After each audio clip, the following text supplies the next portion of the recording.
left, Jess on his right. Hey, hold up, don't start a fight. He's got you covered with all the sports.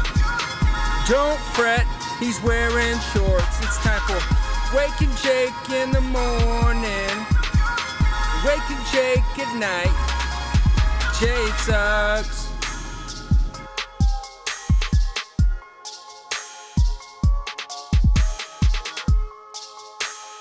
Woo!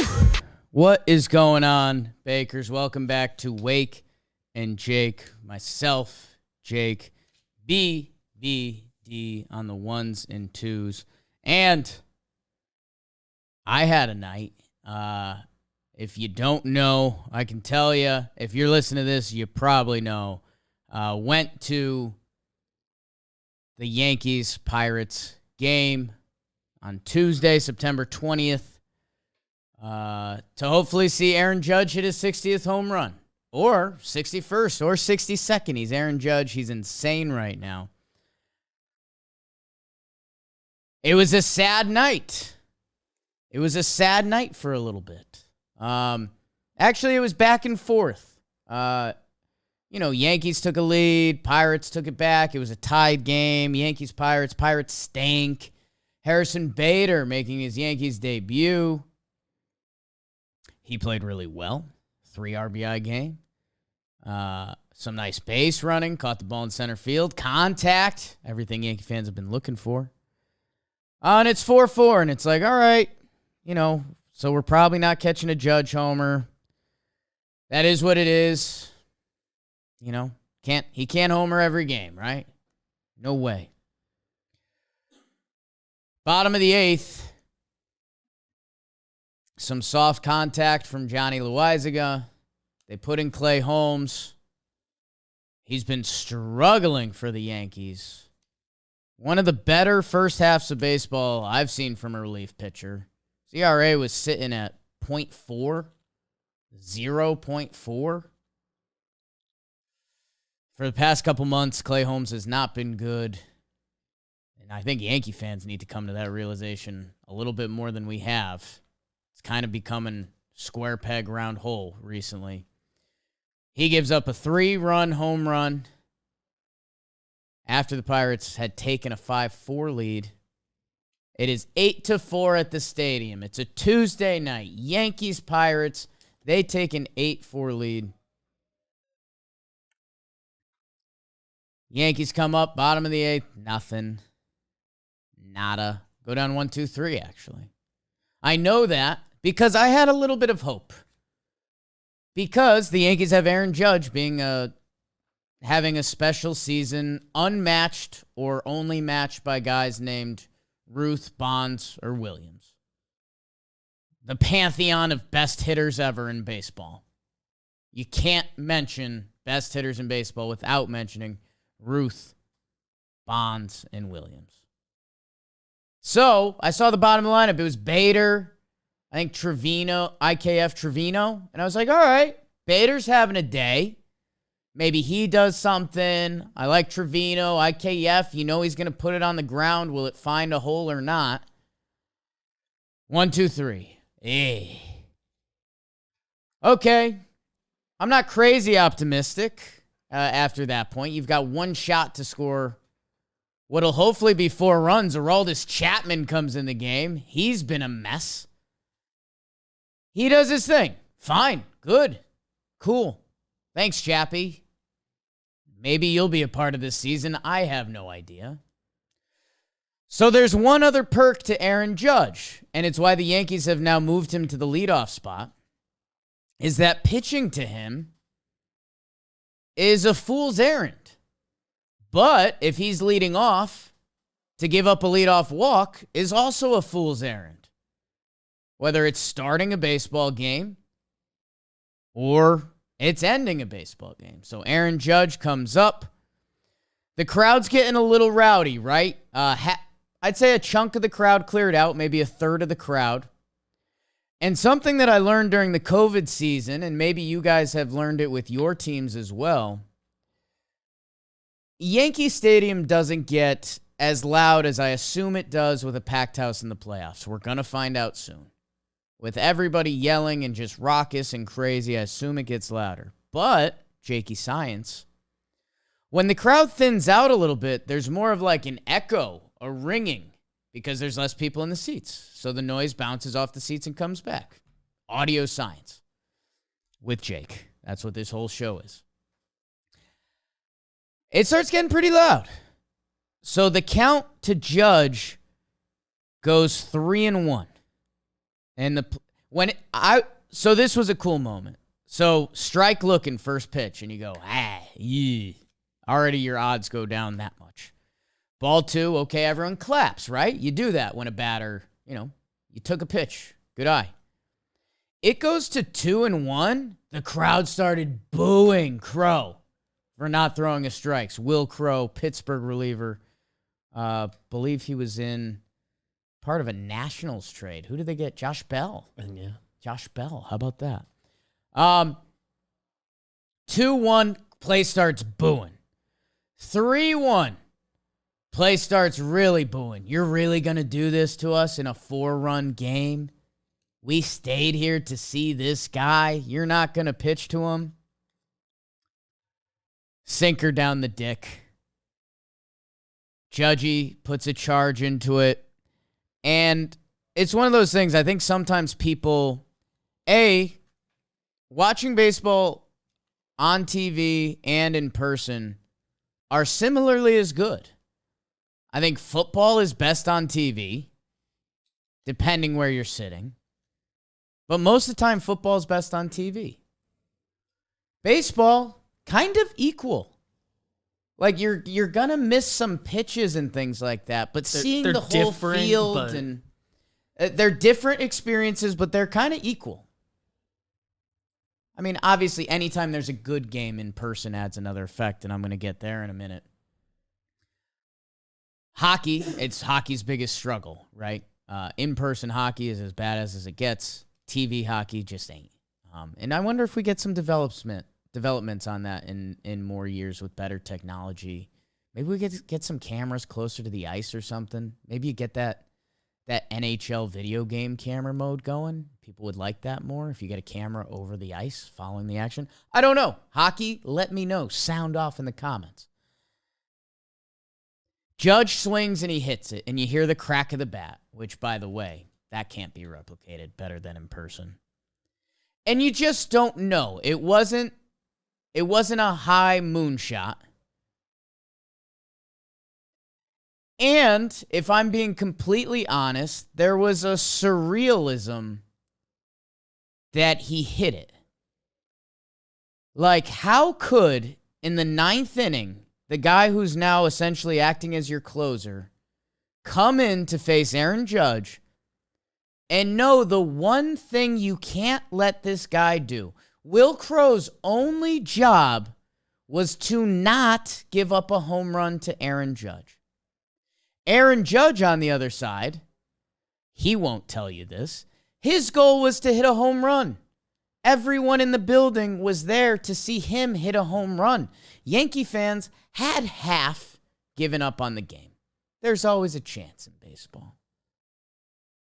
And especially what I said about Judge being so good, and if you get a leadoff walk, does that lead to a 2-run homer? Then the vibes change. He cracked it. I didn't know if it would go. And then it went from surreal, like, oh my God, how could this guy be this good in doing this, to almost laughing at myself for not believing in him at this point. He hits a home run, 430 feet, number 60. He comes out for the curtain call. That was pretty cool. I think everyone was wondering if they were going to do that because it was a losing game.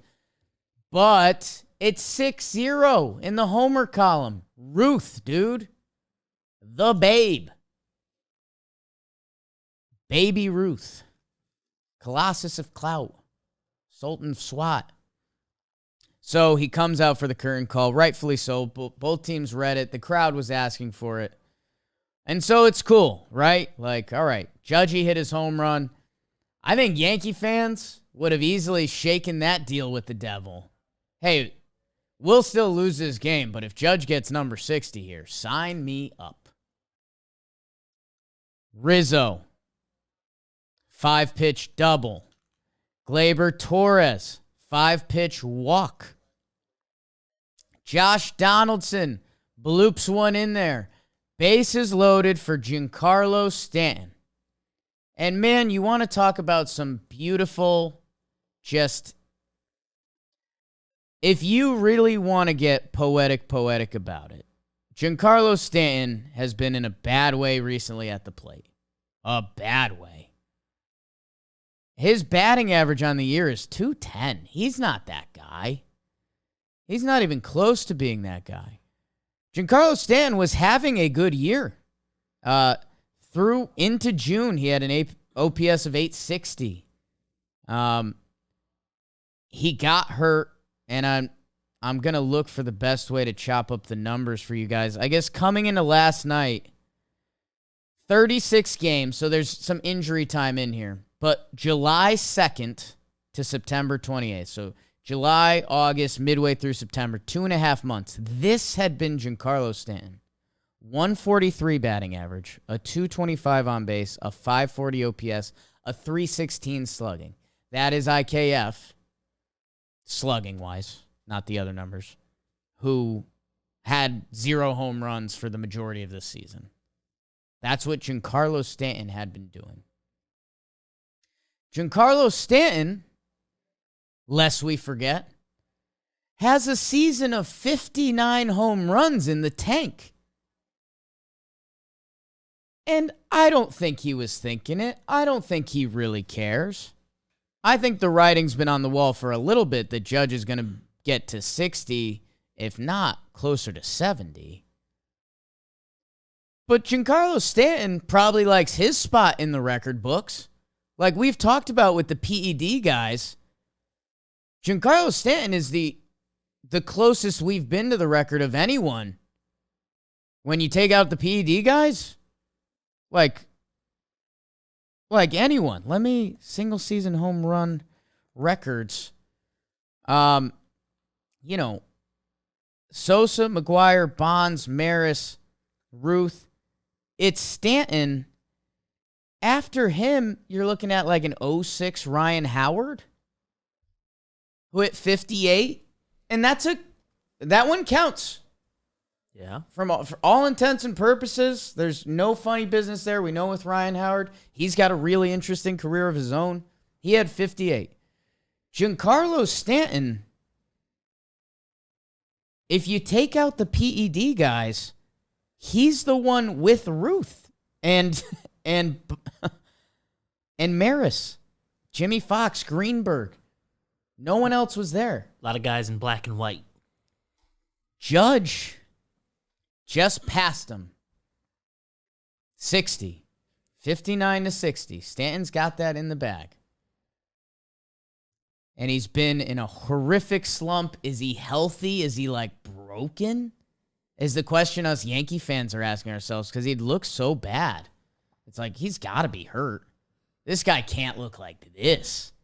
I've seen a lot of Stan. I've seen Stan slump before. And like when he looks bad, like, yeah, he's capable of looking like he doesn't know what baseball is, but like this was particularly. It doesn't look good, and it's 2.5 months. I've seen Stanton look bad for 2.5 weeks. Yeah, everyone has a slump at some point in the year besides this version of Aaron Judge. He gets hot and cold, sure, a lot of guys do, but Stanton, recent Talking Yanks conversations were like, is DJ LeMahieu going to come back and almost take the DH spot from Stanton? And will he be like a pinch hit or figure it out some other way? I don't know. We were hitting that point. We were getting ready to have to think about it. He hits a walk-off grand slam in Stantonian fashion. Kind of a signature line drive homer of sorts from him. Walk-off grand slam, down 3. I think it's the 4th time in Yankees history that's happened. Ironically, and where baseball is a 6th sport, one of those 3 times was earlier this year. Josh Donaldson against the Rays, his little blooper to right field that got out. Before that, it was Giambi, and then I think there's an old-timer, might be Ruth or someone like that. Our guy James Smythe had tweeted out. But there's some beauty in there, man, that like Stanton and Judge, these two larger than life figures, literally, never mind being Yankee superstars and guys that are going to collect over 300 million, and guys that I wonder when the DVD comes out what they say about each other. Because in everything we've seen, they're buddies. They smile. They have a good time. It's genuine. It's not, there's nothing through gritted teeth. At the same time, Talking Yanks has been built upon, you know, who these guys are and their personalities and their relationships. Like, we know Glaber and Andujar are buddies, like guys. Sevy, you know, even going Sevy and Tanaka. I mean, the starting pitchers, Rizzo and Judge this year. Yeah. My goodness. Thick as thieves. Hard to see them separated from each other in the dugout. There's Never. out to dinners, whatever. Never. You know, DJ LeMahieu, pretty unique guy, but like we know him for that. Judge and Stanton, I have no idea. I wonder if in 20 years we find out that there was some whatever to them, or if it's just they're both larger than life. Judge keeps his stuff so private, or at least he will until he gets this contract, because that's one of the things I've said about Stanton, and he had a great press conference last night, as he always does, because he's got his money's done. He's going to ride out this contract. He's going to probably be Hall of Famer. And he's Giancarlo Stanton, and he believes in who he is. He handles New York. He got booed in this game. He got booed in this game.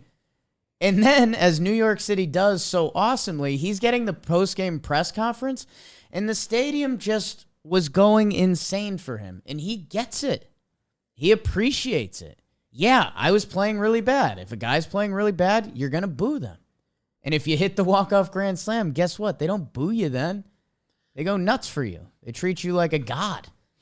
Harrison Bader said it pregame. It is a Derek Jeter line. So a couple half citations, but like they boo because they want to cheer. Yes. They cheered for him. Yes. And I was thinking, so I'm at this game with Joe. I'm vlog coming out soon. Jakey Vlogs, obviously. What I was sitting there and what I want to bring to this, besides just the Yankee angle of it, is like, you know, all-time sporting events and moments. And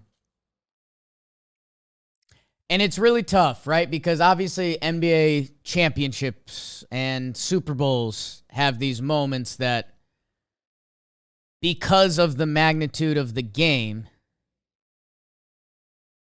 I mean, they have that even more. Like, I was looking up, there's a Business Insider article that's greatest moments in sports history of the decade.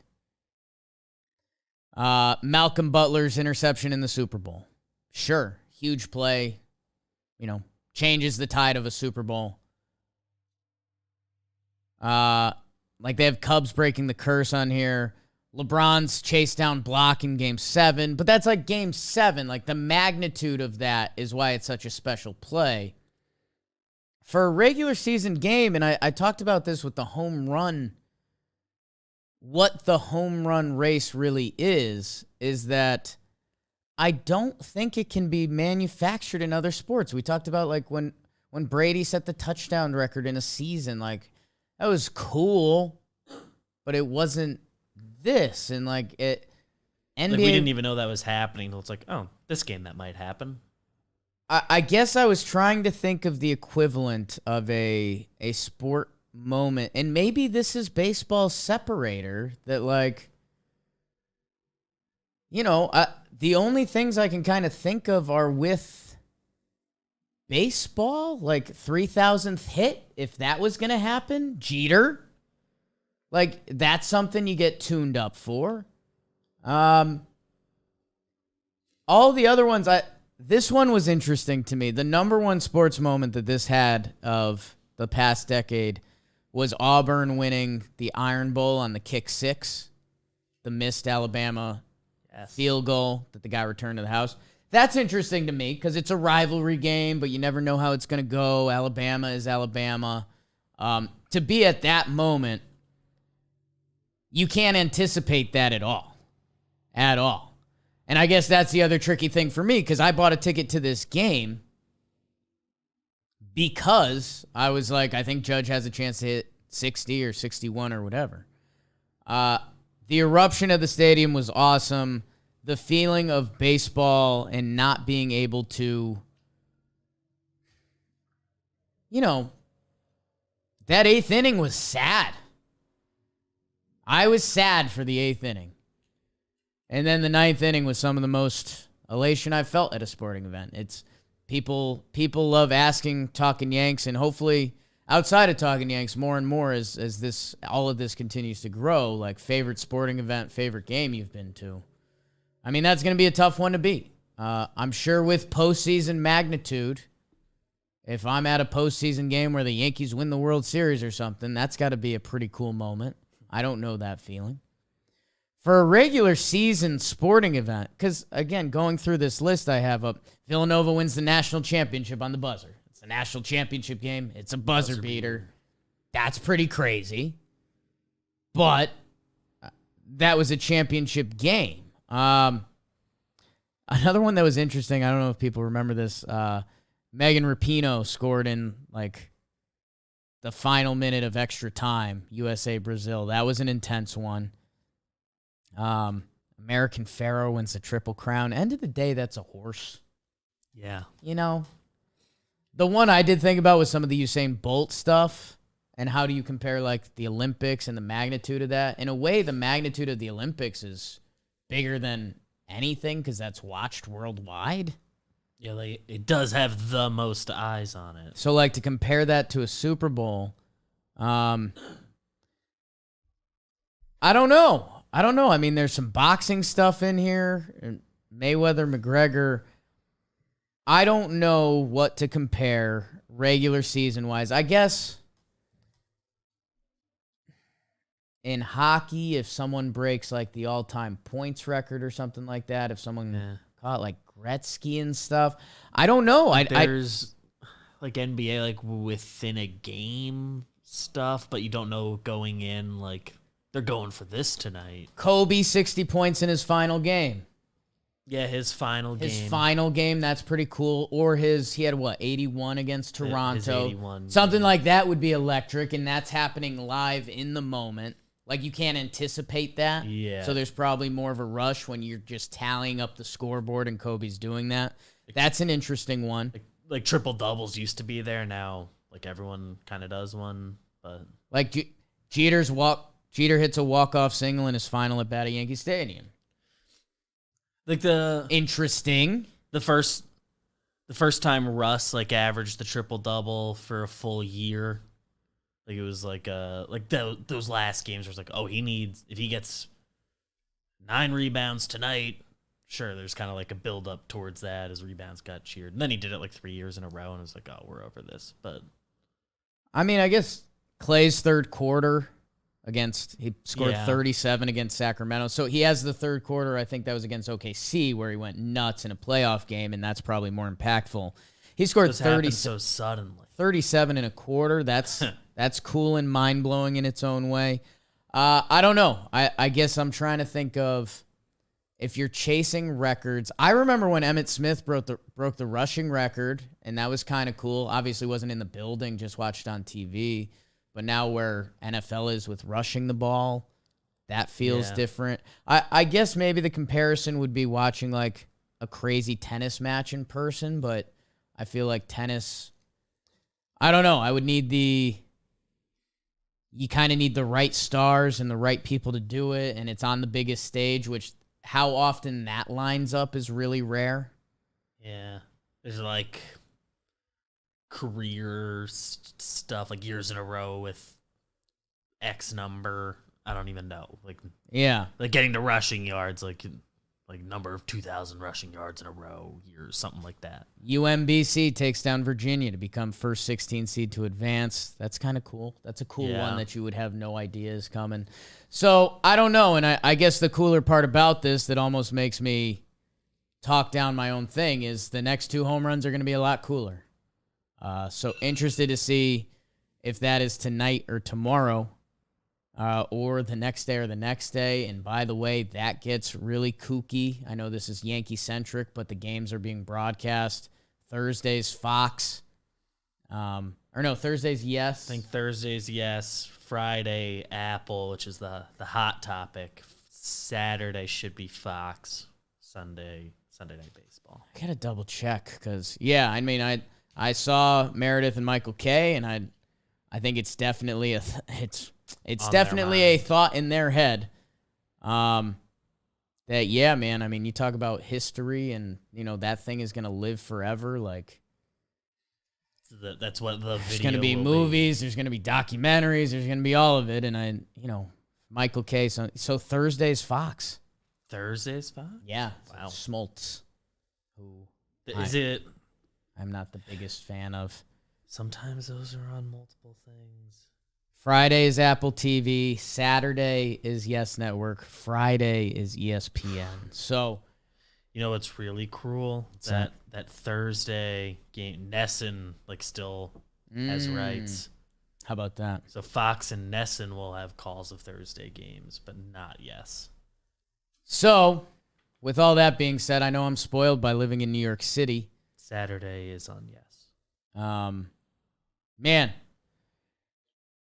Make sure you're watching the game wherever it is because it's history, and I don't know what other history. It's comparing apples and oranges, which is tough, and if another sport means more to you, that's going to mean more. But taking out playoff games or championship games and moments, a home run record, that's a big one. And Judge and Pujols, we talked about that last step.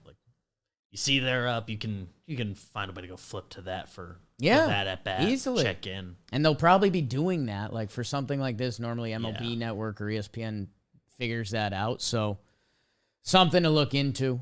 And something else to look into is BetterHelp. BetterHelp is, it's not Better Health. They wanted me to clear that out. BetterHelp. Because the mental side of the game, I kind of talked about it with the pitcher and the hitter before and everything that's going on there. The mental side of life is something that as a society we have figured out.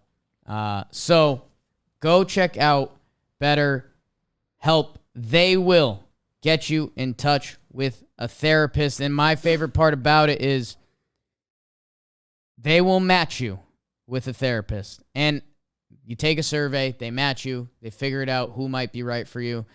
If they're not the right one for you, if that's the vibe you're getting, and that, depends who you are. Do you want to give them if that first meeting you're feeling uncomfortable, hey, easy, get out of there. Maybe you want to give them 3 or 5. And if you like them, perfect, keep rolling. Get your head on straight. It's so important. We all know the feeling of being in a bad headspace. You can switch at any time if you want. And they will set it up with you. So, therapy is the best way to stay in peak mental shape, athlete or not. Athlete over here, but when you're ready to feel at the top of your mental health game, therapy can get you there. Visit BetterHelp.com/Jake to get 10% off your first month. That's BetterHelp.com/Jake.